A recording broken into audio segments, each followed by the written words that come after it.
Hi, good morning. Welcome to my channel. இன்னைக்கு பார்த்தீங்கன்னா, நம்ம தோட்டத்தில அழகா ஒரே ஒரு பூ பெருசா பூத்திருக்கு. என்ன பூன்னு பார்த்தீங்கன்னா, பாரிஜாதம். ஒரே பூனாலே பயங்கர வாசனையா இருக்கு.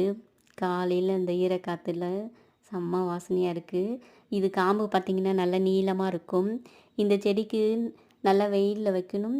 அதே மாதிரி மாசத்துக்கு ஒரு டைமாவது ஏதாவது உரம் கொடுத்துடணும். அப்படி கொடுத்தீங்கன்னா நிறைய மொட்டுக்கள் வச்சு பூக்கள் கொடுத்துக்கிட்டே இருக்கும். அதே மாதிரி தான் நம்ம மல்லிகைப்பூ செடியிலையும் இன்னைக்கு நிறைய பூ பூத்திருக்கு. நான் இதை கட் பண்ணி விட்டுட்டேன். நல்ல கொடி போயிட்டு இருந்துச்சு. பால்கனி வரைக்கும் நிறைய பூக்கள் கொடுத்துட்டு தான் இருந்துச்சு. ஆனாலும் நம்ம கட் பண்ணி விட்டால் தான் மல்லிகைப்பூ செடியில் புதுசாக வர்ற கிளையிலேருந்து தான் நிறைய பூ வச்சுட்டே இருக்கும். தினமும் கொஞ்சம் கொஞ்சம் இப்போ பூ வைக்க ஆரம்பிச்சிருக்கு.